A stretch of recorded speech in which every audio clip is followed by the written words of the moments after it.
रतन टाटा भारत के सबसे प्रतिभाशाली लीडर में से एक हैं। उनका जन्म 28 दिसंबर 1937 को सूरत में हुआ था। उन्होंने अपने करियर की शुरुआत 1961 में टाटा ग्रुप से की थी। उन्होंने अपने महान नेतृत्व के साथ कंपनी को 1.5 बिलियन डॉलर मार्केट कैप से 100 बिलियन डॉलर मार्केट कैप तक पहुंचाया था और इसके लिए एक महान लीडरशिप की ज़रूरत होती है। तो आज दोस्तों मैं आपको कुछ ऐसी लीडरशिप क्वालिटीज़ के बारे में बताऊँगा। अगर आप लीडर बनना चाहते हैं या फिर आप अभी लीडर हो और इसको अब परखना चाहते हैं, इसको और बेहतर करना चाहते हैं, तो आपको लिए भी ये वीडियो बहुत ज़्यादा इंपॉर्टेंट होने वाला है। तो दोस्तों नोट्स बना लीजिएगा क्योंकि कंटेंट आपको कहीं नहीं मिलेगा। तो चलिए दोस्तों वीडियो को शुरू करते हैं। आइए जानते हैं रतन टाटा के बहुत से खास लीडरशिप क्वालिटीज़ के बारे में।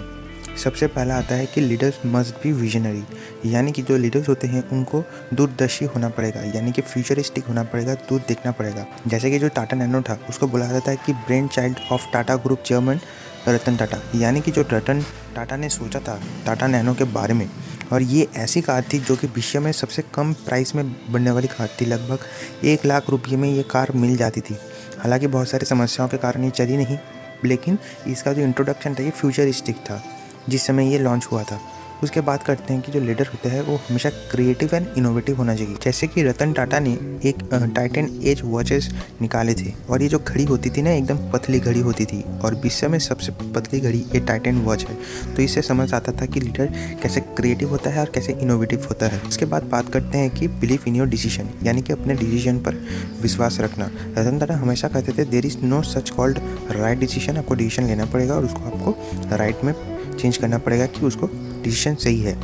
जैसे कि रतन टाटा ने एक बार टाटा टी लाए थे वो 450 मिलियन डॉलर्स में, और सबको विश्वास था कि ये नहीं चलेगा, ये चलेगा ही नहीं। ऐसे लोग आपको तो पता ही है कहते हैं, लेकिन उन पर अपने आप पर विश्वास था रतन टाटा को। और ये जो टाटा टी है ये अभी सेकंड लार्जेस्ट टी कंपनी बन गया है पूरे विश्व का, सिर्फ भारत में नहीं। उसके बाद बात करते हैं कि रिस्क टेकर, यानी कि रिस्क लेना ज़रूरी है एक लीडर के लिए, और ये बहुत ही महत्वपूर्ण भूमिका है एक लीडर के लिए कि वो रिस्क ले।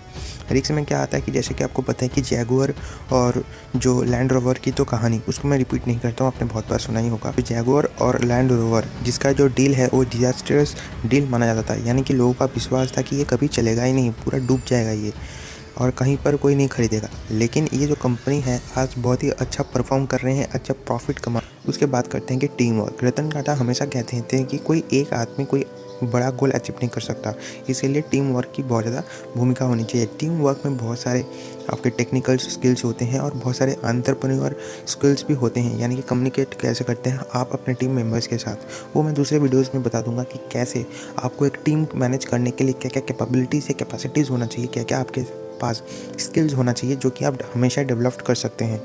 तो इसमें बताते हैं कि रतन टाटा के जो टाटा कंपनी विश्व में सबसे पहली कंपनी थी जिन्होंने 8 घंटा वर्किंग रूल बनाया था 1912 में, और उसके बाद ये सबसे पहली ही बनी कंपनी जिन्होंने मेडिकल हेल्थ बेनिफिट देना शुरू कर दिया अपने एम्प्लॉयज़ को, जिससे कि एम्प्लॉयज़ को भी लगा कि हाँ इस कंपनी में तो काम करना बनता है क्योंकि ये हमें बहुत सारी फैसिलिटीज़ दे रहे हैं। जैसे कि आपको पता है गवर्नमेंट सेक्टर में जो फैसिलिटीज़ मिलता है, जो हेल्थ केयर वगैरह, वो यहाँ पर मिल रहा है। उसके बाद हेनरी फोर्ड में 1917 को भी वो 8 घंटा रूल वाला जो नियम है वो भी शुरू कर दिया है। और एक सबसे ज़रूरी एक लीडर के लिए होना चाहिए कि नेवर स्टॉप लर्निंग एटीट्यूड।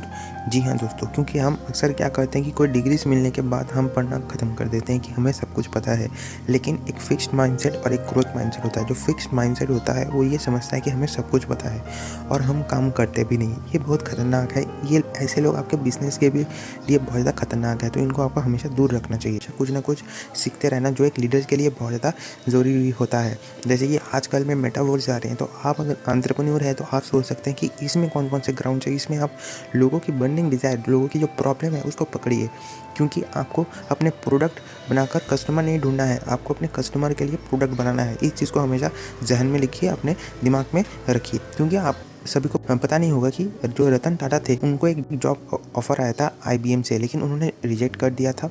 और रतन टाटा ने जो टाटा ग्रुप है इसको सबसे टाटा जो स्टील है, आपको शायद पता होगा, टाटा स्टील में एज ए नॉर्मल वर्कर उन्होंने काम करना शुरू कर दिया था दूसरे एम्प्लॉयज़ की तरह। ऐसा उन्होंने अपने जीवन के 8 साल के लिए किया था, जो ट्रेनिंग प्रोग्राम्स अटेंड करना, अपने से जो बड़े हैं उनके बात सुनना, जो कि उस फील्ड में मास्टर है।